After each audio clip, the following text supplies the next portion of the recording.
নমস্কার, নমস্কার, নমস্কার, নমস্কার, নমস্কার, নমস্কার। আপনাদের সবাইকে, সবাইকে, সবাইকে নমস্কার জানাচ্ছে আপনাদের সৌমিত্র বসু।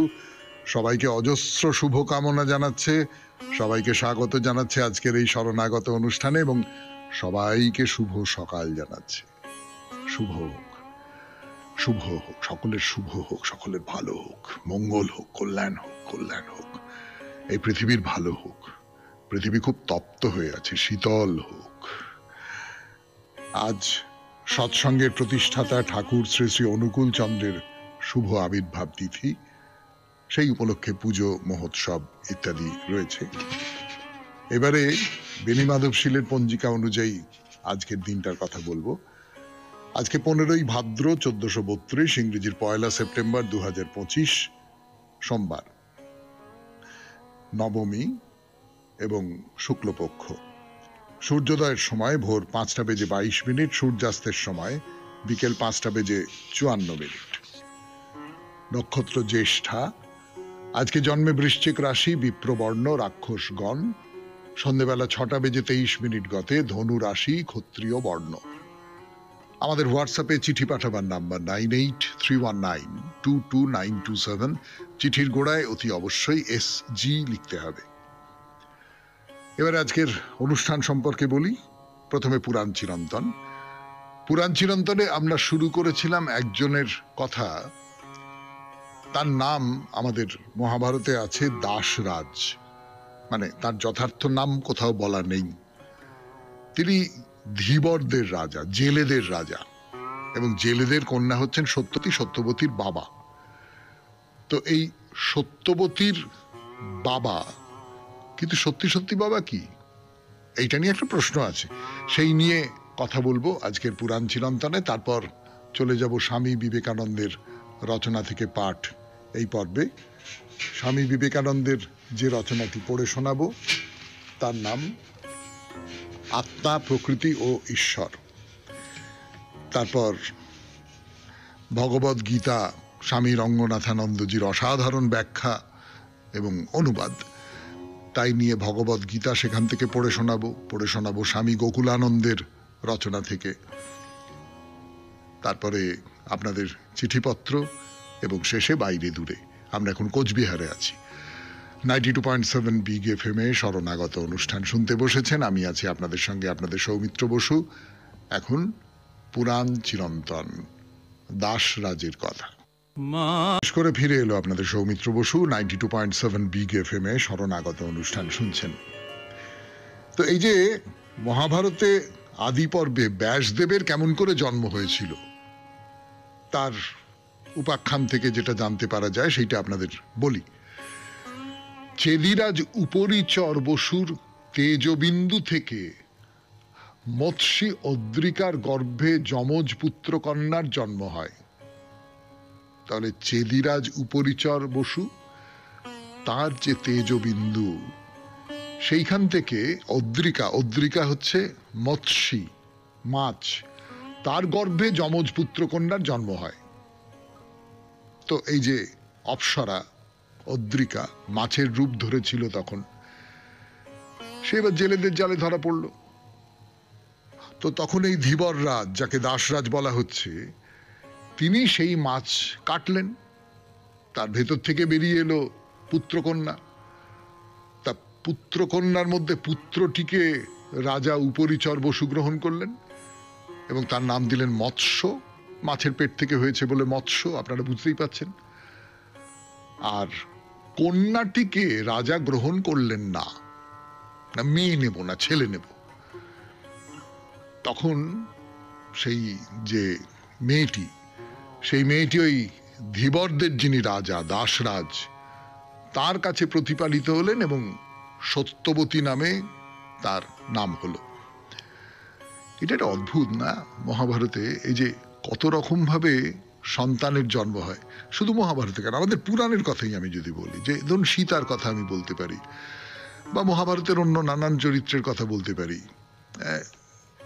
আমরা এই সবে শেষ করেছি পাণ্ডুর কথা, কুন্তির যে পুত্ররা হলো, কত রকম সব ব্যাপারে। এবার মাছের পেট থেকে বেরিয়ে আসছে, মাছের পেট থেকে শকুন্তলার কে দেওয়া আংটি বেরিয়ে এসেছিল, তাহলে মাছের পেট, মাছ কেটে সেখান থেকে নানান রকম কিছু পাওয়া যাচ্ছে, এটাও কিন্তু আমাদের পুরাণে নানানভাবে এসেছে। তো যাই হোক, এইভাবে সত্যবতীর জন্ম তাহলে একেবারে চেদিরাজ উপরিচর বসুর ঔরসে, এবং মৎস্যী অদ্রিকা সে আসলে এক অপ্সরা, সেই অপ্সরার গর্ভে। সত্যবতী মৎস্যগন্ধা ছিলেন, এবং সেই সত্যবতীর গর্ভে ব্যাসদেবের জন্মের পরই মহর্ষি পরাশর তার আশীর্বাদে সত্যবতী যোজনগন্ধা নামে খ্যাত হন। যোজনগন্ধা অর্থাৎ তার শরীরের যে সুবাস সেইটা 1 যোজন পর্যন্ত ছড়িয়ে পড়বে। তো এই যে মেয়েটি দাসরাজ, এই মেয়েটিকে খেয়াঘাটে নৌকো বাইবার কাজে নিযুক্ত করলেন। বেশ কিছুদিন আগে এই যে ভারতচন্দ্রের যে অন্নদা মঙ্গলের মধ্যে একটা জায়গায় আছে না, যে অন্নদা নদী পার হচ্ছেন ঈশ্বরী পাটনি, তো সেই ঈশ্বরী পাটনি আমরা চিরকাল জানি যে আমার সন্তান যেন থাকে দুগ্ধে ভাতে, এই ঈশ্বরী পাটনি একজন পুরুষ, এরকম করেই আমরা বরাবর দেখে এসেছি। স্বপন মজুমদার একজন খুব বিখ্যাত অধ্যাপক ছিলেন, যাদবপুর বিশ্ববিদ্যালয়ের তুলনামূলক সাহিত্য বিভাগের অধ্যাপক, খুব পণ্ডিত মানুষ, প্রয়াত হয়েছেন। তো সেই স্বপন মজুমদার একবার এইটা প্রমাণ করবার চেষ্টা করেছিলেন, শেষ পর্যন্ত প্রমাণ অপ্রমাণের মাঝামাঝি একটা জায়গায় থেকে গেছে যে ঈশ্বরী পাটনি আসলে মেয়ে। এবং প্রাচীনকালে কিন্তু মেয়েরা নৌকা বাইত, মানে আমাদের চর্যাপদেও তার উল্লেখ আছে, মেয়েরা নৌকো বাইছে। ফলে ঈশ্বরী পাটনি মেয়ে হতে পারে, আর সত্যবতীও সেই রকম মেয়ে, তিনি ওইরকম করে খেয়া পার করে দেন। শুনছেন পুরাণ চিরন্তন 92.7 বিগ এফএম এ শরণাগত অনুষ্ঠানে। এখন একটু গান শুনবো, গানের পর ফিরে আসছি। আমি আপনাদের সৌমিত্র বসু। গান শেষ করে ফিরে এলাম, আমি আপনাদের সৌমিত্র বসু 92.7 বিগ এফএম এ শরণাগত অনুষ্ঠানে। শুনছেন দাসরাজের কথা।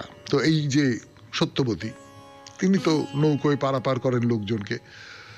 তো একদিন পরাশর মুনি সেই নৌকোয় উঠেছেন, উঠে এবার সত্যবতী নৌকো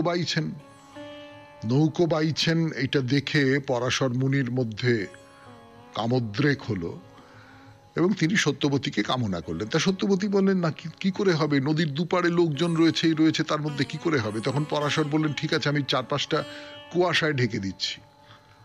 দিয়ে তারপর সত্যবতীর সঙ্গে তিনি মিলিত হলেন, এবং সত্যবতী তার যে জ্যেষ্ঠ পুত্র ব্যাস, সেই ব্যাসের জন্ম দিলেন। তারপর একসময় কুরুরাজ শান্তনু যমুনা নদীর তীরে গিয়ে খেয়াঘাটে সত্যবতীকে দেখলেন, এবং তখন শান্তনুর বেশ বয়স হয়েছে, প্রৌঢ় বলা যেতে পারে। শান্তনু বললেন যে আমি তোমাকে বিয়ে করতে চাই। তো সত্যবতী বললেন, আপনি আমার বাবার সঙ্গে কথা বলুন। তো শান্তনু বাবার কাছে গেলেন, দাসরাজের কাছে গেলেন। তো দাসরাজ এই শর্ত দিলেন যে আমি আমার মেয়েকে দিতে পারি, কিন্তু তোমার ঔরসে এই সত্যবতীর গর্ভে যে পুত্র জন্মাবে সেই হবে যুবরাজ, এবং শান্তনুর অবর্তমানে, মানে তোমার অবর্তমানে, সেই হবে কুরুবংশের রাজা। এই যে প্রস্তাবটি, দাসরাজের দেওয়া এই প্রস্তাব, খুব স্বাভাবিক, মেয়ে যাতে সুখে থাকে তার জন্য এই প্রস্তাব। এবং এই প্রস্তাবের ফলেই কিন্তু মানে কুরু ভরত রাজবংশের মধ্যে একটা অনিশ্চয়তার বাতাবরণ তৈরি করলো। যদি এই শর্তটা না থাকতো তাহলে হয়তো কুরু রাজবংশ এগিয়ে চলতো তার স্বাভাবিক গতিতে। এই যে জ্ঞাতি বিবাদ, কুরুক্ষেত্রের যুদ্ধ, এসব কিছুই ঘটতো না। ফলে দাসরাজ আপনি যদি ওই রকম করে দেখেন তাহলে মহাভারতের একটি অত্যন্ত গুরুত্বপূর্ণ চরিত্র। আজকের মতো শেষ করি পুরাণ চিরন্তন 92.7 বিগ এফএম এ শরণাগত অনুষ্ঠানে। এরপর স্বামী বিবেকানন্দের রচনা থেকে পাঠ, আত্মা, প্রকৃতি ও ঈশ্বর। স্বামী বিবেকানন্দের রচনা থেকে পড়ে শোনাচ্ছি আপনাদের 92.7 বিগ এফএম এ শরণাগত অনুষ্ঠানে। অতএব এই বিশ্ব ইহার মূল কারণে ফিরিয়া যাইবে, আবার তাহার উপাদানগুলি একত্র হইয়া একটি আকার ধারণ করিবে, ঠিক তরঙ্গ যেমন নিচে নামে আবার উপরে ওঠে এবং একটি আকার ধারণ করে, কারণে ফিরিয়া যাওয়া, তারপর বাহির হইয়া আসা এবং রূপ পরিগ্রহ করাকেই সংস্কৃতে বলে সংকোচ ও বিকাশ, অর্থাৎ সংকুচিত হওয়া এবং প্রসারিত হওয়া। সমগ্র বিশ্ব যেন সংকুচিত হয় আবার প্রসারিত হয়। আধুনিক বিজ্ঞানের প্রচলিত ভাষায় বলিতে গেলে সবকিছুই ক্রমসংকুচিত ও ক্রমবিকশিত হয়। তোমরা বিবর্তনবাদ বা ক্রমবিকাশবাদের কথা শুনিয়াছ কেমন করিয়া ক্রমাগত বাড়িতে বাড়িতে সবকিছুই নিম্নতর আকার হইতে গড়িয়া ওঠে। সে কথা খুবই ঠিক, কিন্তু প্রত্যেক বিবর্তনেরই একটি ক্রমসংকুচিত পূর্বাবস্থা বা অনভিব্যক্ত অবস্থা আছে। আমরা জানি এই বিশ্বে যে শক্তির লীলা চলিতেছে তাহার মোট পরিমাণ সবসময়ই একটি পরমাণুরও ধ্বংস নাই। কোনো মতেই তুমি এক কণা পদার্থ কমাইতে পারো না, এক বিন্দু শক্তিও তুমি হ্রাস করিতে পারো না বা বৃদ্ধি করিতে পারো না। মোট পরিমাণ সর্বদা একই থাকিবে। প্রকাশেই যাহা কিছু পার্থক্য, কখনো ক্রমসংকোচ কখনো ক্রমবিকাশ। পূর্বকল্পে যাহা অব্যক্ত হইয়াছিল তাহা হইতেই এই কল্পের আবির্ভাব। এই বর্তমান কল্প আবার অব্যক্ত হইবে, সূক্ষ্ম হইতে সূক্ষ্মতর হইবে এবং তাহা হইতেই পরবর্তী কল্পের আবির্ভাব হইবে। সমগ্র বিশ্ব এইভাবেই চলিয়াছে। কাজেই দেখা যাইতেছে একেবারে শূন্য হইতে কোনো কিছু গড়িয়া উঠিতেছে এই অর্থে সৃষ্টি বলিয়া কিছুই নাই, বরং বলা চলে সবকিছুরই বিকাশ বা অভিব্যক্তি হইতেছে, আর ঈশ্বর হইতেছেন বিশ্বের বিকাশ কর্তা।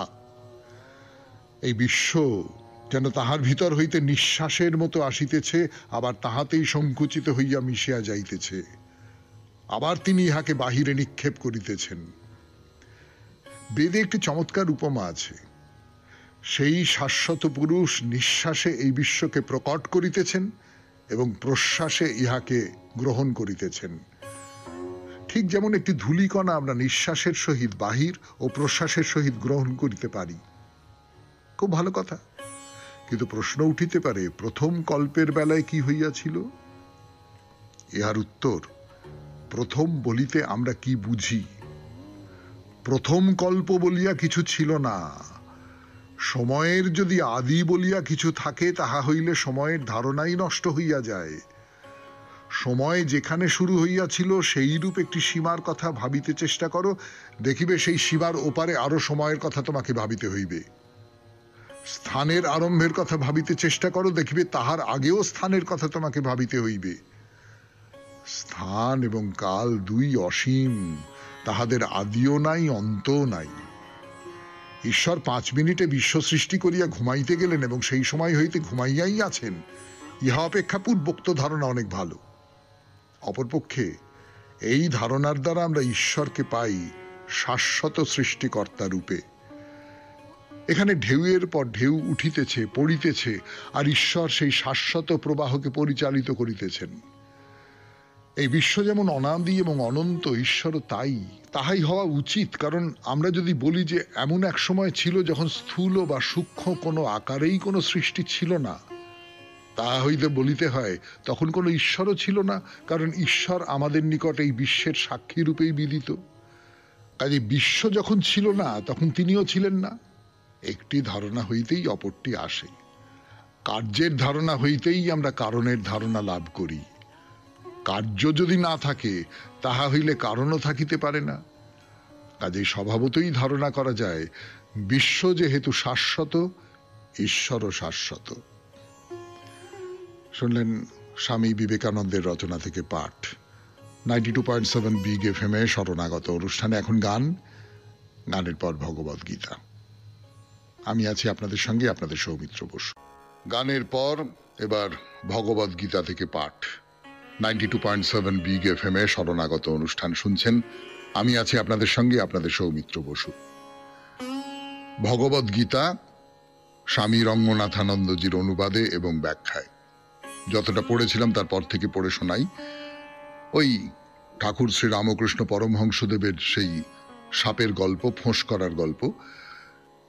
ছেলের দল তো কাছাকাছি গিয়ে দেখছে যে না, সাপটা আর কিছু করছে না। তারপর একদিন ছেলেরা সাপটার কাছে এসে তার লেজ ধরে ঘোরাতে ঘোরাতে ছুঁড়ে মাটিতে আছড়ে ফেলে দিল। সে আধমরা হয়ে পড়ে রইল। রাত্রে একটু ভালো বোধ হতে গর্তে ফিরে গেল। সে ক্রমে রোগা হতে হতে অস্থি চর্মসার হয়ে গেল। কিছুদিন পরে সাধুটি ফিরেন। ছেলেরা বলল, সাপটি মরে গেছে, ওদিকে যাবার দরকার নেই। তিনি বললেন, তা তো হতে পারে না। আমি তাকে মন্ত্র দিয়েছি, জীবনের উদ্দেশ্য কি তা না জেনে সে মরতে পারে না। তাই ধীরে ধীরে তিনি সাপের গর্তের কাছে গেলেন। তিনি তাকে যে নাম দিয়েছিলেন সেই নামে তাকে ডাকতে লাগলেন। কিছুক্ষণ পরে সাপটা গুটি গুটি করে গর্তের বাইরে এসে গুরুকে প্রণাম করলো। গুরু জিজ্ঞাসা করলেন, তোমার কি হয়েছে? এরকম অস্থি চর্মসার হয়ে গেছো কেন? সে বলে, সম্ভবত আপনি আমাকে কারো ক্ষতি করতে বারণ করেছিলেন। আমি কোনো রকম পোকামাকড় বা অন্য কোনো জ্যান্ত জিনিস খাই না, কেবল শুকনো পাতা খাই, তাই বোধহয় এমন হয়েছি। সাত্ত্বিক মনে সে ভুলেই গিয়েছিল ছেলেরা তার কি ক্ষতি করেছে। সেসব ঘটনা তার মনেই পড়ল না, সে এতই ভালো হয়ে উঠেছিল। তার কথা শুনে গুরু বললেন, কি বোকা তুমি, কিছু একটা নিশ্চয় হয়ে থাকবে, মনে করো কি হয়েছিল। পাতা খেয়েই এমন দশা হতে পারে না। সাপ তখন বলে, হ্যাঁ, একদিন ছেলেরা খেলা করছিল, আমাকে শান্ত দেখে তারা আমার খুব কাছাকাছি এলো। ক্রমে সাহস পেয়ে তারা লেজ ধরে আমাকে ঘুরিয়ে ছুঁড়ে মাটিতে ফেলে দিল। আমি রক্ত বমি করি, তারপর কোনো ক্রমে গর্তে ফিরি। সেইটি কারণ হতে পারে আমার এই দশার। আপনি আমাকে শিখিয়েছিলেন কারো ক্ষতি না করতে, তাই আমি কারো কোনো ক্ষতি করিনি, তাই আমার এই দশা। এতে আমি মনে কোনো কষ্ট পাই না। গুরু বললেন, তুই কি বোকা? অবশ্যই আমি তোকে কারো ক্ষতি করতে, কাউকে কামড়াতে নিষেধ করেছিলাম, কিন্তু তুই তো ফোঁস করতে পারতিস, তাতেই তো তারা পালিয়ে যেত। ফোঁস করতে শেখ, না হলে ওরা তোকে মেরে ফেলবে। এই রকম মনোভাব নিয়ে জগতে তুই বাঁচতে পারবি না। তুই অপরের মধ্যে তোর বিষ ঢুকিয়ে দিবি না ঠিকই, কিন্তু অপরের কৃপার পাত্র হয়ে এভাবে তোর জীবনটা নষ্ট করিস না। এই কথা বলে শ্রীরামকৃষ্ণ দর্শকদের বললেন, ফোঁস করবে কিন্তু কামড়াবে না। 92.7 বিগ এফএম এ শরণাগত অনুষ্ঠানে শুনছেন ভগবদ গীতা থেকে পাঠ। গান শেষ, আবার ভগবদ গীতা থেকে পাঠ 92.7 বিগ এফএম এ শরণাগত অনুষ্ঠানে। এ শক্তি তোমার আছে, স্বনির্ভর হতে গেলে তোমাকে তা প্রয়োগ করতে হবে। কিন্তু অশুভের প্রতিকারে বিমুখ হয়ে জগতে অশুভের বৃদ্ধি হতে দিও না। এইটাই উপায়, একেই আমাদের গড়ে তুলতে হবে। সমগ্র গীতায় এই শিক্ষাই দেওয়া হয়েছে। অশুভকে বাড়তে দিও না, তাকে ঠেকাও। কিন্তু এটি নির্বিচার শান্তিবাদের পক্ষে নয়, যা প্রথম বিশ্বযুদ্ধের পর ইউরোপীয় মানুষকে আচ্ছন্ন করে ফেলেছিল। আমরা ওই রকম শান্তিবাদ চাই না। আমরা চাই শান্তি, চাই মানবিকতা, প্রেম, অপরের জন্য উদ্বেগ। ত্রুটিপূর্ণ এই জগতে বাস করে আপন স্বার্থ রক্ষা করতে আমাদের শিখতে হবে। সকলেই আমরা সন্ন্যাসী হচ্ছি না, আপন স্বার্থ রক্ষা করো। কেউ যদি এসে তোমার ছেলে বা মেয়েকে ছিনিয়ে নিয়ে যায়, তুমি নিশ্চয়ই চুপ করে থাকবে না। অথবা তোমার দ্বিতীয় সন্তানটিকে ছিনতাইকারীর হাতে তুলে দেবে না, তুমি তা করবে না। যদি তা করো তবে তুমি কোনো মতেই মনুষ্য পদবাচ্য হতে পারো না। তোমার মধ্যে কোনো কিছু একটা গলতি থেকে গেছে, সেই কথাই গীতা তোমাকে বলবে। তোমাকে নিশ্চয় সক্ষম হতে হবে, আপনার, জনগণের ও জাতির স্বার্থ রক্ষায় সক্ষম হতে হবে, মানব কল্যাণকে বিপর্যস্ত না করে। বিষয়টি কঠিন, কিন্তু যথাসম্ভব সুষ্ঠুভাবে এ কাজের পেছনে লেগে থাকতে হবে। শ্রীকৃষ্ণ সদাই বলবেন, এটি উচ্চ আদর্শ, কিন্তু যতটা পারো করো। স্বল্পমাপ্যস্য ধর্মস্য ত্রায়তে মহত ভয়াৎ। বিষয়টি এই অধ্যায়েই আলোচিত হয়েছে। এই ধর্ম স্বল্প মাত্রায় পালিত হলেও তা মহাভয় থেকে আমাদের পরিত্রাণ করবে। আর তাই আপোষ মীমাংসার জন্য দীর্ঘদিন আলাপ আলোচনায় যখন অশুভ শক্তি কোনরূপ শুভ চিন্তার সঙ্গে একমত হলো না, নিরুপায় হয়ে যখন অত্যন্ত সংকটময় পরিস্থিতি এড়াতে যুদ্ধক্ষেত্রে অবতীর্ণ হতে হয়েছে, তখন অর্জুনকে যুদ্ধে বিমুখ দেখে কৃষ্ণ তাকে বললেন, না, এ মনুষ্যোচিত কাজ নয়, তোমাকে যুদ্ধ করতেই হবে, তোমার হাড় তোমাকে করাবে। পশু শক্তির মুখোমুখি হও। তোমার কিছু একটা হয়েছে, তুমি দুর্বল হয়ে পড়েছো, তুমি ক্লিষ্ট হয়ে পড়েছো, যেন ভেঙে পড়েছো। তাই এই অধ্যায়ের দ্বিতীয় ও তৃতীয় শ্লোকে অর্জুনকে উদ্বুদ্ধ করতে বলা হয়েছে, কূতস্ত্বা কশ্মলমিদং বিষমে সমুপস্থিতম অনার্যজুষ্টম সর্গম কীর্তিকরমর্জুন ক্লৈব্যং মাস্মগমঃ পার্থ নৈতৎ তজ্জুপপদ্যতে ক্ষুদ্রং হৃদয় দুর্বলং তক্তোত্তিষ্ঠ পরন্তপ।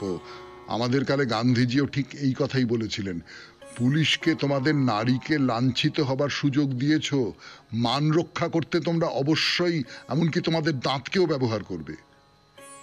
সব দিক থেকে একজন অহিংসপন্থী হয়েও গান্ধীজির মুখে ওই কথা, কিন্তু তিনি জানতেন কাপুরুষতা আর অহিংসা একসঙ্গে চলে না। শুনলেন ভগবদ গীতা থেকে পাঠ 92.7 বিগ এফএম এ শরণাগত অনুষ্ঠানে। এবারে গানের পর স্বামী গোকুলানন্দ।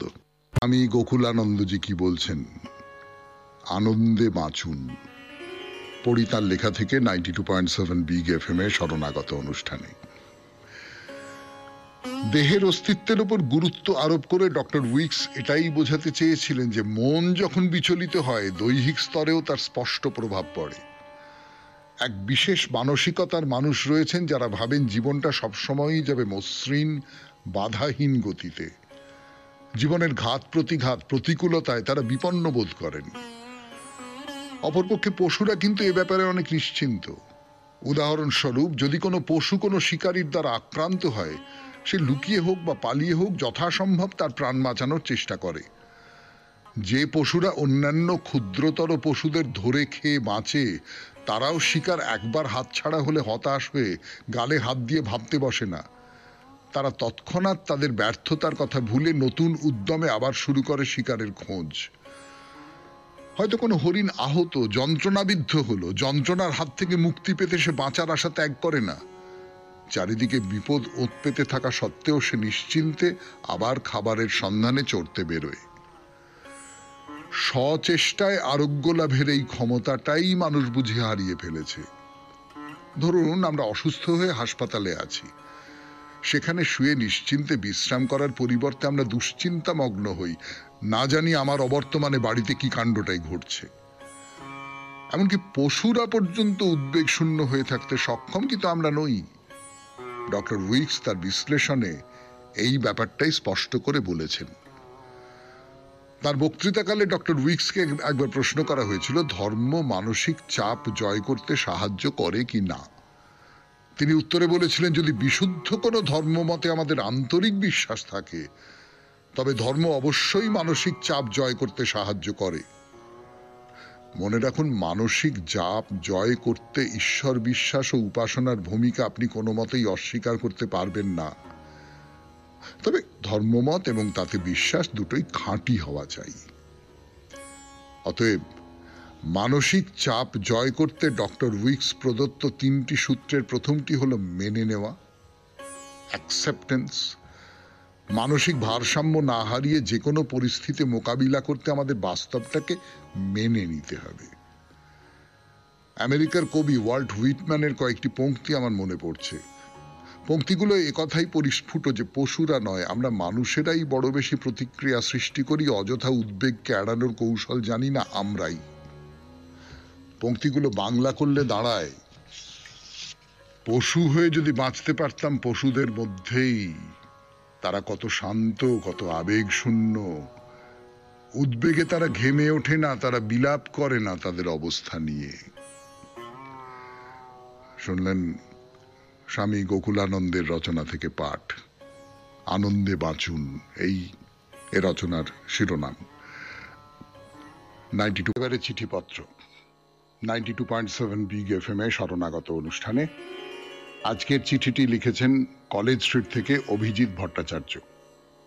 পড়ে শোনাই সেই চিঠি। শ্রদ্ধেয় সৌমিত্রবাবু, বন্ধু নিখিল একদিন প্রশ্ন করলো একটি ধাঁধা, যাহা দেখছি তাহা নেই, যাহা দেখি নাই তাহা আছে। বলো তো কি? বললাম জানি না। এবারে গল্পটা বলি। নিখিলের বাড়ি বসন্তের নিমন্ত্রণ, উঠোনে শিমুলের অভিজাত লাল রঙে কাঠবিড়ালির সংসার। অন্য কণ্ঠের অনুপ্রবেশকারীদের ওরা ঠিক মানল না। ছাদে বটগাছের মায়াবী ডালপালা, টেবিলে গীতার পাশে গীতাঞ্জলি। কি করিতে পারে একটি ঘুণ পোকা এমন পাতার ভিতরে? তবু আকর্ষণ অনেক আছে। বন্ধু বলে সে বার করলো আতরের গন্ধ মাখা একটা বাক্স।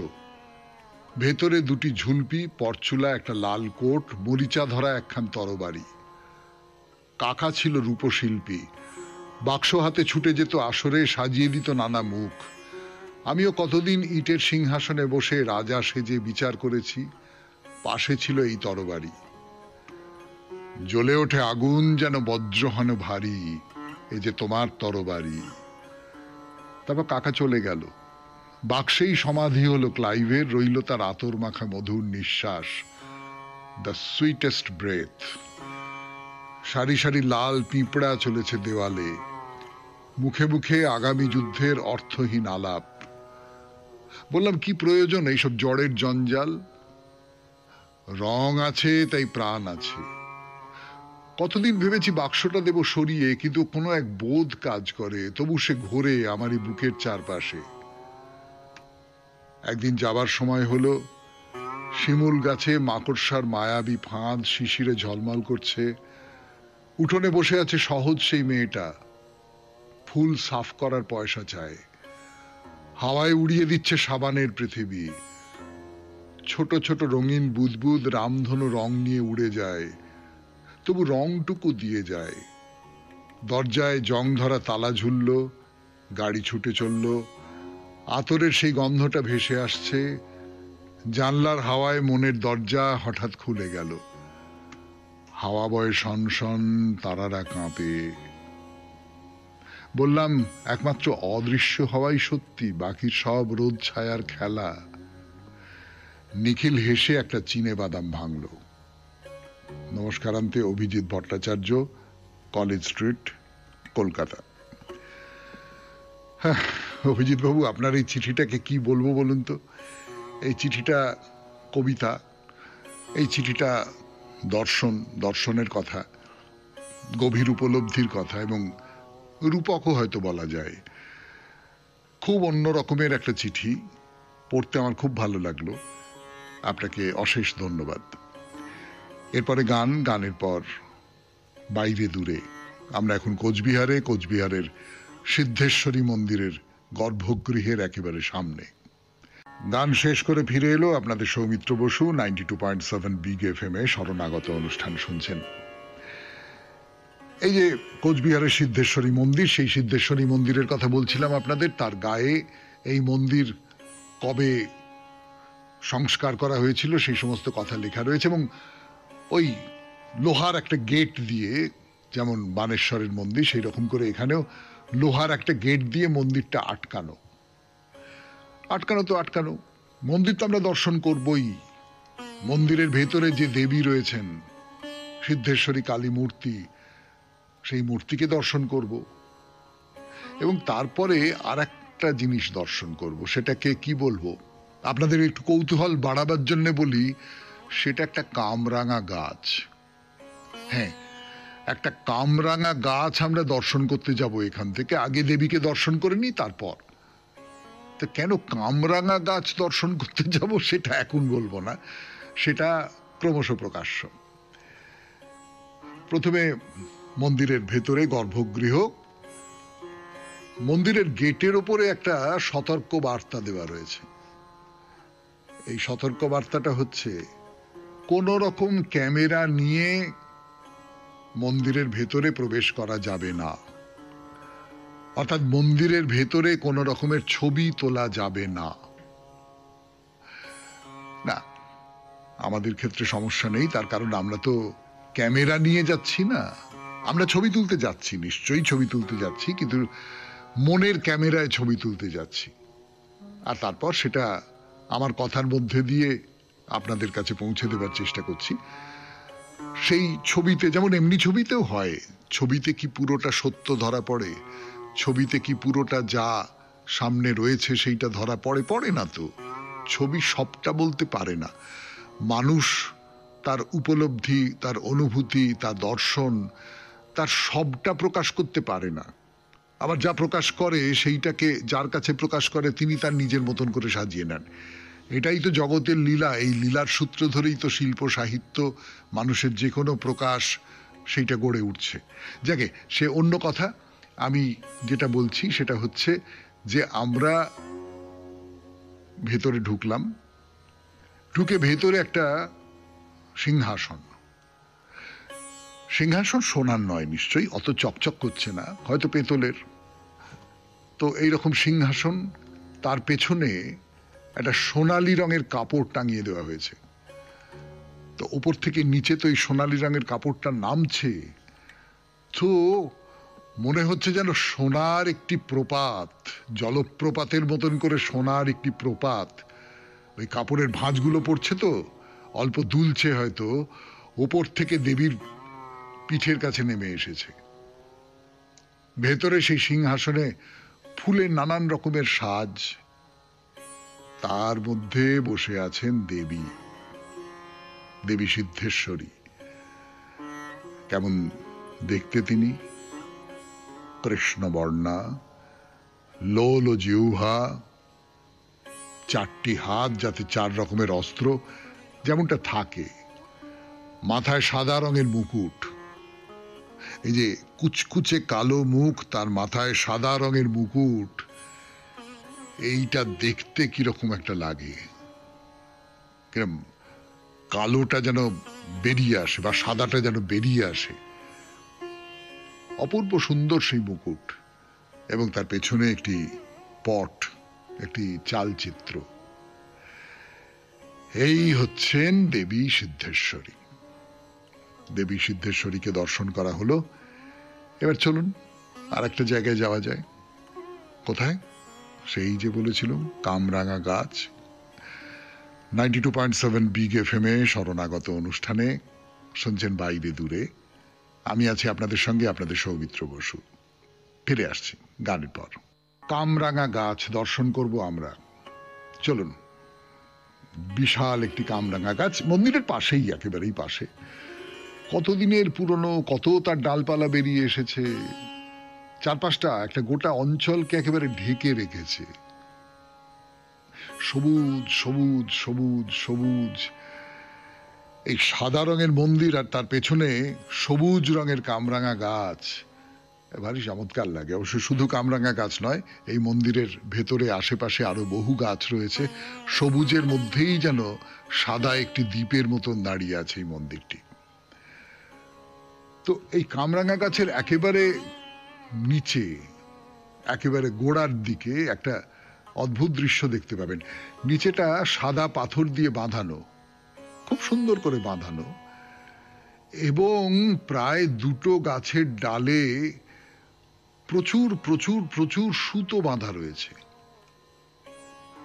সুতো, লাল কাপড়, এই সমস্ত বাঁধা রয়েছে। তার আড়ালে মাটিতে রাখা সমস্ত মূর্তি একেবারে ঢাকা পড়ে গেছে, মানে প্রায় নিশ্ছিদ্র। ওই সুতো বলুন, কাপড় বলুন, কাপড়ের ফালি বলুন, একেবারে নিশ্ছিদ্র হয়ে গেছে। দেখে আন্দাজ করা যায় কত কত কত অজস্র ভক্ত এসে তাদের মনোবাসনার কথা দেবীর কাছে জানিয়ে দিয়ে গেছেন। মানুষের কি আকুল প্রার্থনা না, দেবী তুমি আমাকে মনে রেখো, আর কিছু না, তুমি আমাকে মনে রেখো, আমার দিকে একটু সদয় চোখে তাকিও, আমার যে সমস্যাগুলো, আমার যে সংকটগুলো, আমার যে বিপন্নতাগুলো, সেইগুলোকে তুমি রক্ষা করো দেবী, সেখান থেকে আমাকে বাঁচিও। সর্বক্ষণ আমি তোমার কাছে থাকতে পারছি না, তোমার সামনে থাকতে পারছি না, তোমার পাশে থাকতে পারছি না, আমি এই কাপড়ের টুকরোটি বেঁধে গেলাম, এই দিকে তাকিয়ে তুমি আমাকে মনে করো। কি করুণ, কি আর্ত এই আকাঙ্ক্ষা! আমি জানি না আপনারা কখনো এরকম ভাবে ভেবে দেখেছেন কিনা। তো মোটেও এই কথাটা ভাববেন না যে এই যে কামরাঙা গাছটা, এটা এমনি একটা সাধারণ গাছ। হয়তো অনেক দিনের পুরনো, সেই হিসেবেই এই গাছটি দর্শন করতে এসেছি, এবং এই গাছের সঙ্গে একটা কাহিনী জড়িত হয়ে আছে, একটা কিংবদন্তি বলতে পারেন। কিংবদন্তি কিংবদন্তি কে বলেছিল, সেই কে বলেছিল কাহিনীটা আজকে আর না, আবার আগামীকাল বাইরে দূরেতে 92.7 বিগ FM এ শরণাগত অনুষ্ঠানে। আজকের মতো শেষ করি শরণাগত। আমাদের হোয়াটসঅ্যাপে চিঠি পাঠাবার নাম্বার 9831922927। চিঠির গোড়ায় অতি অবশ্যই SG লিখতে হবে। তাহলে এবারে কবিতা, রবীন্দ্রনাথের কবিতা। কবিতার নাম উদাসীন। ফাল্গুনের রঙিন আবেশ যেমন দিনে দিনে মিলিয়ে দেয় বনভূমি নিরস বৈশাখের রিক্ততায়, তেমনি করে সরিয়ে ফেলেছ হে প্রমদা তোমার মোদির মায়া অনাদরে অবহেলায়। একদিন আপন হাতে আমার চোখে বিছিয়েছিলে বিহ্বলতা, রক্তে দিয়েছিলে দোল, চিত্ত ভরেছিলে নেশায় হে আমার সাকি পাত্র উজাড় করে। জাদু রসধারা আজ ঢেলে দিয়েছ ধুলায়। আজ উপেক্ষা করেছ আমার স্তুতিকে, আমার দুই চক্ষুর বিস্ময়কে ডাক দিতে ভুলে গেলে। আজ তোমার সাজের মধ্যে কোনো আকুতি নেই, নেই সেই নীরব সুরের ঝংকার যা আমার নামকে দিয়েছিল রাগিনী। শুনেছি একদিন চাঁদের দেহ ঘিরে ছিল হাওয়ার আবর্ত, তখন ছিল তার রঙের শিল্প, ছিল সুরের মন্ত্র, ছিল সে নিত্য নবীন। দিনে দিনে উদাসী কেন ঘুচিয়ে দিল আপন লীলার প্রবাহ, কেন ক্লান্ত হলো সে আপনার মাধুর্যকে নিয়ে। আজ শুধু তার মধ্যে আছে আলো ছায়ার মৈত্রীবিহীন দ্বন্দ্ব, ফোটে না ফুল, বহে না কলমুখরা নির্ঝরিণী। সেই বাণীহারা চাঁদ তুমি আজ আমার কাছে। দুঃখ এই যে এতে দুঃখ নেই তোমার মনে। একদিন নিজেকে নূতন নূতন করে সৃষ্টি করেছিলে মায়াবিনী আমারই ভালো লাগার রঙে রাঙিয়ে। আজ তারই উপর তুমি টেনে দিলে যুগান্তের কালো যবনিকা, বর্ণহীন ভাষাবিহীন। ভুলে গেছো যতই দিতে এসেছিলে আপনাকে, ততই পেয়েছিলে আপনাকে বিচিত্র করে। আজ আমাকে বঞ্চিত করে বঞ্চিত হয়েছ আপন সার্থকতায়। তোমার মাধুর্য যুগের ভগ্ন শেষ রইল আমার মনের স্তরে স্তরে। সেদিনকার তরুণের স্তূপ, প্রাসাদের ভিত্তি, গুল্মে ঢাকা বাগানের পথ। আমি বাস করি তোমার ভাঙা ঐশ্বর্যের ছড়ানো টুকরোর মধ্যে। আমি খুঁজে বেড়াই মাটির তলার অন্ধকার, কুড়িয়ে রাখি যা ঠেকে হাতে। আর তুমি আছো আপন কৃপণতার পাণ্ডুর মরুদেশে। পিপাসিতের জন্য জল নেই সেখানে, পিপাসাকে ছলনা করতে পারে নেই এমন মরীচিকারও সম্বল। সবাই খুব ভালো থাকবেন, আনন্দে থাকবেন। নমস্কার নমস্কার নমস্কার নমস্কার নমস্কার নমস্কার নমস্কার। আপনাদের সবাইকে সবাইকে সবাইকে নমস্কার জানাচ্ছে আপনাদের সৌমিত্র বসু। সবাইকে অজস্র শুভকামনা জানাচ্ছে, সবাইকে স্বাগত জানাচ্ছে আজকের এই শরণাগত অনুষ্ঠানে, এবং সবাইকে শুভ সকাল জানাচ্ছে। শুভ হোক, শুভ হোক, সকলের শুভ হোক, সকলের ভালো হোক, মঙ্গল হোক, কল্যাণ হোক, কল্যাণ হোক। এই পৃথিবীর ভালো হোক। পৃথিবী খুব তপ্ত হয়ে আছে, শীতল হোক। আজ সৎসঙ্গের প্রতিষ্ঠাতা ঠাকুর শ্রী শ্রী অনুকূল চন্দ্রের শুভ আবির্ভাব তিথি, সেই উপলক্ষে পুজো মহোৎসব ইত্যাদি রয়েছে। এবারে বেণী মাধবশীলের পঞ্জিকা অনুযায়ী আজকের দিনটার কথা বলবো। আজকে 15ই ভাদ্র 1432, ইংরেজির 1 সেপ্টেম্বর 2025, সোমবার, নবমী এবং শুক্লপক্ষ। সূর্যোদয়ের সময় ভোর 5:22, সূর্যাস্তের সময় বিকেল 5:54। নক্ষত্র জ্যেষ্ঠা। আজকে জন্মে বৃশ্চিক রাশি, বিপ্রবর্ণ, রাক্ষসগণ। সন্ধ্যেবেলা 6:23 গতে ধনু রাশি, ক্ষত্রিয় বর্ণ। আমাদের হোয়াটসঅ্যাপে চিঠি পাঠাবার নাম্বার 9831922927। চিঠির গোড়ায় অতি অবশ্যই SG লিখতে হবে। এবার আজকের অনুষ্ঠান সম্পর্কে বলি। প্রথমে পুরাণ চিরন্তন।